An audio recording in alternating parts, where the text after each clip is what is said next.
Hey there, history buffs and royal enthusiasts. Today, we're diving deep into a tragic tale from the annals of British monarchy, the story of Prince Leopold, Queen Victoria's youngest son. Grab your tea, settle in, and let's unravel the life of this often overlooked royal figure. Prince Leopold George Duncan Albert was born on April 7, 1853, at Buckingham Palace. He was the eighth child and youngest son of Queen Victoria and Prince Albert. From the very beginning, Leopold's life was marked by challenges that would shape his short but impactful existence. Now, you might be thinking, another royal prince. What's so special about this one? Well, buckle up, because Leopold's story is anything but ordinary. Let's start with his health. Poor Leopold was born with hemophilia, a rare blood disorder that impairs the body's ability to form blood clots. In the 19th century, this was essentially a death sentence. Any small cut or bruise could lead to uncontrollable bleeding.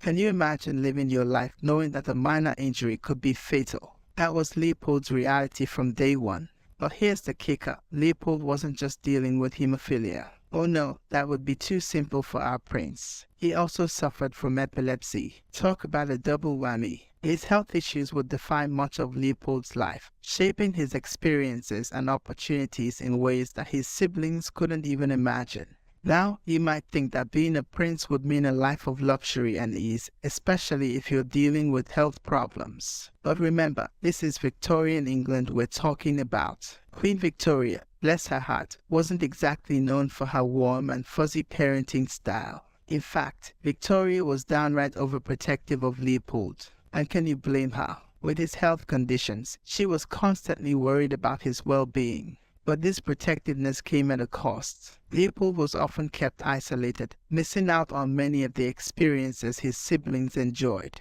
Imagine being a young boy, full of curiosity and energy, but constantly being told no, you can't do that or it's too dangerous for you. That was Leopold's childhood in a nutshell. It's enough to make anyone feel a bit resentful, don't you think? But here's where our story takes an interesting turn. Despite his health challenges and his mother's overprotectiveness, Leopold was determined to make something of himself. And boy, did he have the brains for it. Leopold was incredibly intelligent and had a voracious appetite for knowledge. He excelled in his studies, showing a particular aptitude for literature and science. In fact, he was so bright that he was admitted to Christ Church, Oxford in 1872. This was a big deal, folks. Leopold was the first British prince to attend university as a regular student. At Oxford, Leopold thrived. He was finally able to stretch his intellectual wings away from the constant supervision of the royal household. He studied a wide range of subjects, from history and political economy to German and English literature. It was during this time that Leopold really came into his own.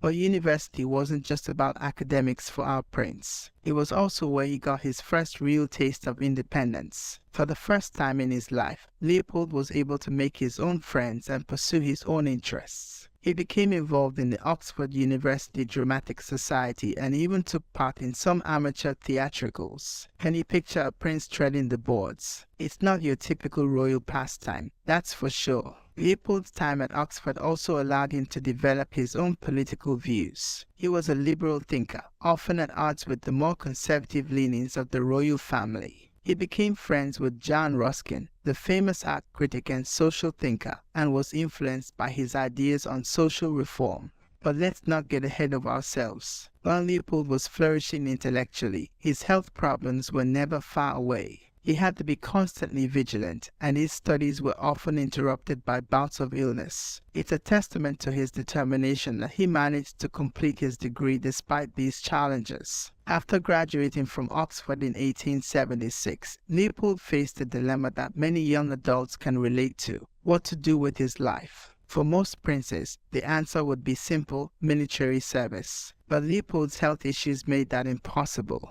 Can you imagine the frustration he must have felt watching his brothers pursue military careers while he was sidelined? But our Leopold was nothing if not resourceful. Unable to serve in the military, he threw himself into public service in other ways. He became a patron of the arts and sciences, supporting various cultural and educational institutions. He was particularly interested in promoting technical education, believing that it was crucial for Britain's future prosperity. Leopold also took on various ceremonial roles, representing the Queen at functions and events. He was appointed governor of Windsor Castle in 1878, a role that allowed him to stay close to home while still contributing to royal duties. But perhaps Leopold's most significant contribution was in the field of Freemasonry. He was initiated into the Apollo University Lodge while at Oxford and quickly rose through the ranks. In 1875, he became the Master of the Lodge, and later, in 1880, he was appointed as the Provincial Grand Master of Oxfordshire. Now, you might be wondering, what's the big deal about Freemasonry? Well, in Victorian England, it was a pretty big deal indeed. Freemasonry was a way for Leopold to network, to make connections outside of the royal circle, and to engage in philanthropic work. It gave him a sense of purpose and belonging that he often struggled to find elsewhere. But let's talk about Leopold's personal life for a moment. Despite his health issues and his mother's overprotectiveness, Leopold was determined to find love and start a family of his own. And in 1881, he got his wish when he married Princess Helena of Waldeck and Piedmont. The wedding was a joyous occasion, a rare moment of uncomplicated happiness in Leopold's often difficult life. Helena was described as intelligent and kind-hearted, a perfect match for our scholarly prince. The couple seemed genuinely happy together, and their marriage brought a new sense of purpose to Leopold's life. In 1883, Leopold and Helena welcomed their first child, a daughter named Alice. Leopold was overjoyed at becoming a father, and for a brief moment, it seemed like he might finally have the family life he had always dreamed of. But fate, as it often does, had other plans. Just a few months after Alice's birth, while in Cannes, France, Leopold slipped and fell, injuring his knee. For most people, this would be a minor incident, but for Leopold, with his hemophilia, it was catastrophic. Despite the best efforts of his doctors, Leopold's condition deteriorated rapidly. He died on March 28, 1884, at the age of just 30. It was a tragic end to a life that had shown so much promise. The news of Leopold's death was a shock to the nation and a devastating blow to Queen Victoria. Despite their often complicated relationship, Victoria had always had a soft spot for her youngest son. In her journal, she wrote, "My poor dear Leopold, the most precious of my children, is no more." But the story doesn't end with Leopold's death. In a twist of fate, Helena gave birth to their second child, a son named Charles Edward, just 4 months after Leopold's passing. Charles Edward would go on to succeed his uncle as the Duke of Saxe-Coburg and Gotha, ensuring that Leopold's line continued. Now, you might be thinking, what a sad story. And yes, in many ways, it is. But Leopold's life was about more than just his tragic end. Despite his short life, he left a lasting impact on those around him and on British society as a whole. Leopold was a champion of education and the arts, using his position to promote causes he believed in. He was a forward-thinking royal at a time when the monarchy was often seen as out of touch. His support for technical education, in particular, was ahead of its time and helped pave the way for future reforms. Moreover, Leopold's struggles with hemophilia brought attention to this little-understood condition. While it would be many years before effective treatments were developed, Leopold's case helped to raise awareness and stimulate research into blood disorders. But perhaps Leopold's most significant legacy was the impact he had on his family. His death was a wake-up call for Queen Victoria, reminding her of the fragility of life and the importance of family. In the years following Leopold's death, Victoria became more involved with her grandchildren, including Leopold's daughter Alice. And let's not forget about Alice. She grew up to be a remarkable woman in her own right, carrying on her father's legacy of public service. She was a pioneer in the use of X-rays in medicine and played a crucial role in establishing St. Mary's Hospital in London. So, what can we learn from the story of Prince Leopold? Well, for one thing, it's a reminder that even those born into the highest echelons of society aren't immune to life's challenges. Leopold's story is one of perseverance in the face of adversity, of making the most of the hand you're dealt. It's also a story about the power of education and intellectual curiosity. Despite his health limitations, Leopold found ways to engage with the world around him, to learn and to contribute. His passion for knowledge and his commitment to public service are qualities we can all admire and aspire to. Moreover, Leopold's life highlights the progress we've made in medical science. Today, hemophilia, while still a serious condition, is no longer the death sentence it was in Leopold's time.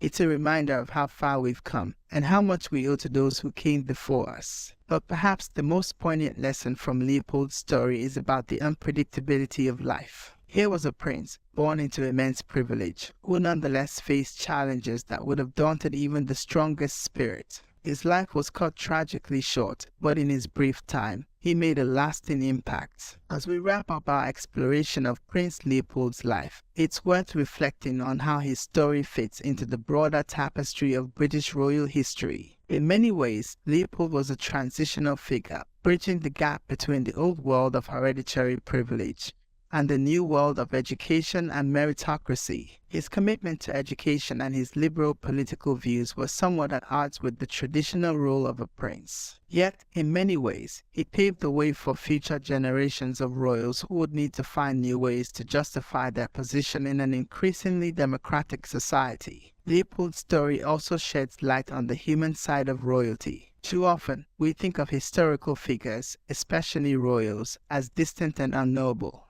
But Leopold's struggles with his health, his desire for independence, his intellectual pursuits, and his search for love and family are all deeply relatable human experiences. In the end, Prince Leopold's life, though short, was one of significance and impact. He faced challenges that would have broken many, yet he persevered, leaving behind a legacy of intellectual curiosity, public service, and resilience in the face of adversity. So, the next time you're strolling through Windsor Great Park or visiting Oxford University, spare a thought for Prince Leopold. Remember the young prince who loved knowledge, who dreamed of making a difference, and who, despite the limitations placed upon him, managed to leave his mark on history. And perhaps take a moment to reflect on your own life. What challenges are you facing? What dreams are you pursuing? What legacy do you hope to leave behind? Because if there's one thing we can learn from Prince Leopold, it's that every life, no matter how brief, has the potential to make a lasting impact. As we close this chapter on Prince Leopold, let's remember him not just as a tragic figure, but as a symbol of resilience, intellectual curiosity, and the enduring human spirit.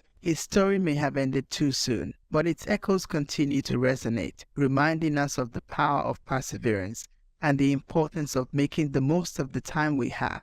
And who knows, maybe someday, walking through the halls of Christ Church, Oxford, or standing in the shadow of Windsor Castle, you might feel a connection to this often overlooked prince. A prince who, despite the odds stacked against him, lived a life of purpose and left a legacy that continues to inspire. So, here's to Prince Leopold, scholar, prince, and above all, a human being who faced life's challenges with courage and grace. May his story continue to be told, and may we all find inspiration in his brief but impactful life. And there you have it, folks, the sad but inspiring tale of Prince Leopold, Queen Victoria's doomed son. A story of struggle, perseverance, and lasting impact. Until next time, keep exploring history, and remember, every life has a story worth telling.